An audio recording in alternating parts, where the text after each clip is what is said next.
فأعوذ بالله السميع العليم من الشيطان الرجيم من همزه ونفخه ونفثه بسم الله الرحمن الرحيم قل هذه سبيلي أدعو إلى الله على بصيرة أنا ومن اتبعني وسبحان الله وما أنا من المشركين سبحانك لا علم لنا إلا ما علمتنا إنك أنت العليم الحكيم رب اشرح لي صدري ويسر لي أمري واحلل عقدة من لساني يفقهوا قولي واحلل عقدة من لساني يفقهوا قولي۔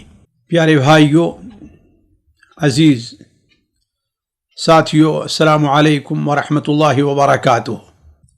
دعوت اور اس کی اہمیت و فضیلت، اس کی ضرورت، یہ ایسی چیز ہے جو مسلم ہے۔ دعوت کی اہمیت و فضیلت کے لیے یہی کیا کافی ہے کہ یہ انبیاء علیہم السلام کا مشن رہا ہے، بلکہ انبیاء علیہم السلام کی بعثت ہی دعوت کے لیے ہے۔ یا ایھا النبی انا ارسلناک شاہدا ومبشرا ونذیرا وداعیا الی اللہ باذنہ وسراجا منیرا۔ اللہ تبارک و تعالی نے دعوت میں مشغول ہونے سے بہتر کوئی دوسرا عمل نہیں قرار دیا ہے۔ اللہ تعالیٰ نے بڑے واضح طور پر فرمایا وَمَنْ أَحْسَنُ قَوْلًا مِّمَّنْ دَعَا إِلَى اللَّهِ۔ یہی وجہ ہے کہ اللہ تبارک و تعالی اور اللہ تبارک و تعالی کی ہر مخلوق حق کے داعی کے لیے خیر کی دعا کرتی ہے، اور اللہ تعالیٰ اس پر اپنی خاص رحمتیں نازل فرماتا ہے، جیسا کہ سنن ترمذی میں حضرت ابو امامہ رضی اللہ تعالی عنہ سے مروی ہے کہ اللہ کے رسول صلی اللہ علیہ وسلم نے ارشاد فرمایا ان اللہ و ملائکتہ، اللہ تبارک و تعالی اور اللہ تعالیٰ کے فرشتے، اہل آسمان اور اہل زمین، حتیٰ کہ سوراخ میں چیونٹی بھی، اور حتیٰ کہ سمندر میں مچھلی بھی، معلم الناس الخیر، جو خیر کے داعی ہیں، جو لوگوں کو خیر کی بات بتلاتے اور سکھاتے ہیں، ان کے اوپر اللہ کی رحمت نازل ہوتی ہے، اور یہ ساری چیزیں ان کے لیے دعائے مغفرت کرتی ہیں۔ بلکہ اس سے بھی آگے بڑھ کر کے اللہ تبارک و تعالی نے اس امت کی خیریت کو دعوت ہی کے اندر رکھا ہے۔ اگر یہ امت یعنی امت مسلمہ دعوت کا کام چھوڑ دے تو اللہ تبارک و تعالی اس سے خیریت کا لقب سلب کر لیتا ہے۔ کنتم خیر امت اخرجت للناس، کنتم خیر امت اخرجت للناس تأمرون بالمعروف وتنہون عن المنکر الی آخر الآیہ۔ تو کہنے کا مطلب یہ ہے کہ دعوت بڑا اہم کام ہے، جس کی اہمیت سے متعلق مجھے ابھی گفتگو نہیں کرنی ہے۔ مجھے یہ گفتگو کرنی ہے کہ یہ دعوت کا کام کرنے والے کو داعی کہا جاتا ہے، اور داعی کے لیے ضروری ہے کہ اولاً اس کے پاس علم ہو۔ دعوت کے میدان میں علم کی اہمیت کا اندازہ اس سے لگائیں کہ بغیر علم کے دعوت کا کام ہو ہی نہیں سکتا۔ کوئی بھی شخص، کوئی بھی عمل ہو، صرف دعوت ہی نہیں، اس عمل کو انجام اسی وقت دے سکتا ہے جبکہ اس کے پاس اس کا علم موجود ہو۔ اسی لیے اللہ تبارک و تعالی نے قرآن مجید میں علم کا ذکر پہلے کیا ہے اور عمل کا ذکر بعد میں فرمایا ہے۔ فَعْلَمْ أَنَّهُ لَا إِلَهَ إِلَّا اللَّهُ وَاسْتَغْفِرْ لِذَنبِكَ وَلِلْمُؤْمِنِينَ وَالْمُؤْمِنَاتِ۔ آپ پہلے یہ جان لیجئے، آپ کو یہ علم ہونا چاہیے کہ اللہ کے علاوہ کوئی عبادت کے لائق نہیں، پھر اس کے بعد دوسرا مرحلہ آتا ہے۔ اسی لیے وہ آیت جسے اس وقت دعات کو اپنے سامنے رکھنا چاہیے، اس کو سمجھنے کی کوشش کرنی چاہیے اور ان صفات کو اپنانا چاہیے جو اس شخص کے اندر ہوں جو دعوت کا کام کرتا ہے۔ اللہ تبارک و تعالی ارشاد فرماتا ہے وَلَا يَأْمُرَكُمْ أَن تَتَّخِذُوا الْمَلَائِكَةَ وَالنَّبِيِّينَ أَرْبَابًا أَيَأْمُرُكُمْ بِالْكُفْرِ بَعْدَ إِذْ أَنْتُمْ مُسْلِمُونَ۔ نہیں، اس سے پہلے آیت ہے اللہ تبارک و تعالی ذکر فرماتا ہے وَلَكِنْ كُونُوا رَبَّانِيِّينَ وَلَكِنْ كُونُوا رَبَّانِيِّينَ بِمَا كُنْتُمْ تُعَلِّمُونَ الْكِتَابَ وَبِمَا كُنْتُمْ تَدْرُسُونَ، لیکن تم ربانی بنو۔ آج اس ماحول میں جبکہ اسلام کے اوپر اندر اور باہر ہر طرف سے حملے ہو رہے ہیں، اسلام اپنے گھر میں بھی اپنے ماننے والوں کے یہاں بھی اسلام اجنبی اور غریب بن کر کے رہ گیا ہے۔ ایسے موقع پر کم از کم دعات کے لیے ضروری ہے کہ وہ ربانی بنے، اور ربانیین کی صفت میں یا ان کی تعریف میں جو بات کہی گئی ہے ان میں علم پہلے نمبر پر ہے۔ چنانچہ اللہ تعالیٰ فرماتا ہے وَلَكِنْ كُونُوا رَبَّانِينَ بِمَا كُنْتُمْ تُعَلِّمُونَ الْكِتَابَ بِمَا كُنْتُمْ تُعَلِّمُونَ الْكِتَابَ۔ خود حضرت عبداللہ ابن عباس رضی اللہ تعالی عنہما نے ربانی کا معنی جو کیا ہے وہ فقہا وہ علماء وہ حکماء سے کیا ہے، اور یہ چیز ان سے بسند صحیح ثابت ہے۔ کیوں؟ اس لیے کہ جب تک کوئی شخص دین کی سمجھ حاصل نہیں کرے گا، دین کا علم حاصل نہیں کرے گا، وہ دین کا کام بھی نہیں کر سکتا۔ اسی لیے تو نبی کریم صلی اللہ علیہ وسلم نے ارشاد فرمایا وَمَن يُرِدِ اللَّهُ بِهِ خَيْرًا يُفَقِّهُ فِي الدِّينِ۔ اللہ تبارک و تعالی جس کے ساتھ خیر کا ارادہ کرتا ہے اسے دین کی سمجھ عطا فرماتا ہے۔ بغیر علم کے دعوت کا کام انسان کے لیے ہلاکت اور بربادی بلکہ نبی کریم صلی اللہ علیہ وسلم کی بددعا کا سبب بن سکتا ہے۔ اس حدیث کو یاد کیجئے جو حضرت عبداللہ ابن عباس رضی اللہ تعالیٰ عنہ روایت کرتے ہیں، سنن ابو داؤد میں ہے کہ کسی سفر کے موقع پر کسی جنگ میں تھے، ایک صحابی کو ان کے سر میں چوٹ لگ گئی اور گہرا زخم آیا۔ رات میں جب وہ سوئے تو انہیں غسل کی حاجت ہو گئی۔ صبح اپنے ساتھیوں سے پوچھا کہ مجھے چوٹ یہ لگی ہے اور مجھے غسل کی ضرورت ہے، اب میں کیا کروں؟ کیا میرے لیے غسل سے رخصت ہے؟ ان میں جو لوگوں نے کہا کہ نہیں، ہم نہیں سمجھتے کہ تمہارے لیے کوئی رخصت ہے، بلکہ تمہارے اوپر غسل کرنا واجب ہے۔ اس اللہ کے بندے نے غسل کیا، چونکہ زخم گہرا تھا، پانی زخم کے اندر گیا اور یہی چیز اس کی وفات کا سبب بن گیا۔ اور جب واپس آئے لوگ اور نبی صلی اللہ علیہ وسلم کا ذکر کیا تو آپ نے فرمایا قتلوہ قتلہم اللہ، ان لوگوں نے اسے قتل کر دیا، اللہ تعالیٰ انہیں ہلاک اور برباد کرے۔ اللہ سألو، اگر علم نہیں تھا تو پوچھا کیوں نہیں؟ اس لیے کہ جاہل جو جانتا نہیں ہے اس کے لیے اللہ نے شفا کامیابی اسی میں رکھی ہے کہ وہ سوال کر لے۔ تو کہنے کا مطلب یہ ہے کہ بغیر علم کے دعوت انسان کی ہلاکت کا سبب بلکہ نبی کریم صلی اللہ علیہ وسلم کی بددعا کا سبب بن سکتی ہے۔ دوسری چیز ہمیں یہاں پر ذہن میں یہ رکھنا چاہیے کہ علم دعوت کے میدان میں علم سے وہی علم مراد ہے جو قرآن اور حدیث سے ماخوذ ہو، اور قرآن اور حدیث سے ماخوذ علم جو ہے وہ سلف صالحین کے فہم کے مطابق ہو۔ یہ نہیں کہ جو انسان چاہے وہ اپنی طرف سے کسی آیت کا یا کسی حدیث کا مفہوم متعین کر لے۔ نہیں، ضروری یہ ہے کہ قرآن اور حدیث کا علم جو دعوت کے لیے انسان حاصل کر رہا ہے وہ صحابہ کرام اور سلف امت کے علم اور فہم کے مطابق ہونا چاہیے، اس سے ہٹ کر کے کوئی علم اللہ تبارک و تعالیٰ کے نزدیک مقبول نہیں ہوگا۔ لہذا دعوت سے پہلے ضروری یہ ہے کہ داعی اپنے آپ کو تیار کرے، اور یہ تیاری 3 طریقے سے ہوتی ہے۔ ایک عملی طور پر یا کہیے علمی طور پر، دوسرے نفسی طور پر یعنی ذہنی طور پر اس کے لیے تیار ہو، اس لیے کہ یہ بڑی اہم چیز ہے۔